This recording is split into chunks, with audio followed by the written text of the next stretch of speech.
Cricket team का हिस्सा तो बहुत से प्लेयर हुए हैं, पर उनमें से बहुत ही कम ऐसे हुए हैं जिन्होंने लगातार तीनों फॉर्मेट में अपनी जगह बरकरार रखी हो।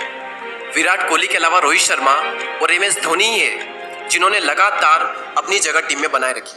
लेकिन रोहित शर्मा और महेंद्र सिंह धोनी के अगर आंकड़ों पर हम नजर डालें तो T20 और वनडे में तो उन्होंने बहुत अच्छा परफॉर्म किया, लेकिन टेस्ट में वो उतना परफॉर्म नहीं कर पाए जितना T20 और ODI में किया है। लेकिन अगर हम विराट के आंकड़ों पर नजर डालें तो चाहे टेस्ट हो, T20 हो या फिर ODI हो, तीनों ही फॉर्मेट में उन्होंने पिछले 8 से 10 सालों से लगातार महारत हासिल की हुई है और एक बार भी ऐसा नहीं हुआ कि उन्हें अपने खराब फॉर्म की वजह से बाहर बैठना पड़ा हो। वो किसी ने बिल्कुल सच ही कहा है कि सक्सेसफुल होने से ज्यादा मुश्किल उस सक्सेस को बरकरार रखना है, और खासकर क्रिकेट में जहां हर साल एक से बढ़कर एक प्लेयर्स आते हैं। लेकिन विराट ने अपनी जगह टीम में हमेशा बनाए रखी और बेशक इसके लिए उन्होंने बाकी प्लेयर से ज्यादा सेक्रीफाइस किया। अपनी डाइट को लेकर हमेशा डिसिप्लिन रहे, जो कि बहुत ही कम प्लेयर्स कर पाते हैं। विराट की स्टोरी तो बहुत से लोगों ने यूट्यूब पर बता रखी है, लेकिन आज हम बात करेंगे उन चीजों के बारे में जिसकी वजह से उन्होंने अपनी सक्सेस को बरकरार रखा। हम ये नहीं जानेंगे कि विराट को सक्सेस क्यों और कैसे मिली, हम ये जानेंगे कि विराट ने उस सक्सेस को कायम कैसे रखा। तो नंबर 1 पॉइंट है हाई कॉन्सेंट्रेशन।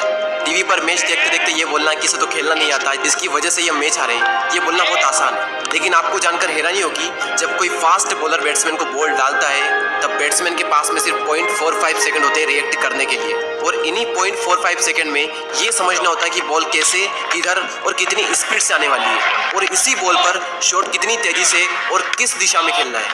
और ये सारी प्रोसेस करने के लिए उनके पास होते हैं सिर्फ 0.45 सेकंड। और इस बीच अगर 1 सेकंड के 10वें हिस्से के लिए भी उनका ध्यान भटका तो समझो काम खत्म, और सामने से जो बॉल आ रही है वो जानलेवा होती है, और जब उस बॉल की एक बार लगती है तो महीनों तक कई सारे खिलाड़ी इंजर्ड होकर वापस नहीं आते।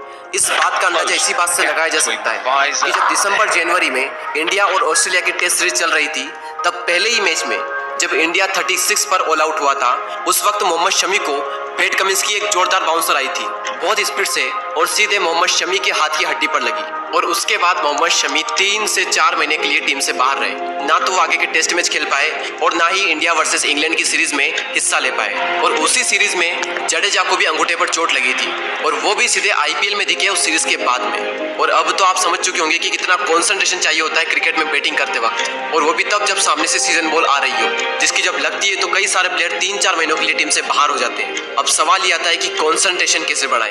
सिंपल सा रूल है, प्रैक्टिस प्रैक्टिस एंड प्रैक्टिस। आप चाहे किसी भी फील्ड में हो, आपका ऑलरेडी दिमाग कितना भी तेज हो, लेकिन जब तक आप प्रैक्टिस नहीं करोगे उस फील्ड में आपकी कॉन्सेंट्रेशन नहीं बढ़ेगी। आप चाहे किसी भी फील्ड में हो, उस फील्ड का अगर आपको विराट बनना है तो आपको प्रैक्टिस करनी ही पड़ेगी, तभी आपकी कॉन्सेंट्रेशन पावर बढ़ेगी और तभी आप उस फील्ड में किंग बन पाओगे। सेकेंड पॉइंट है सेल्फ कंट्रोल। ये एक बहुत बड़ी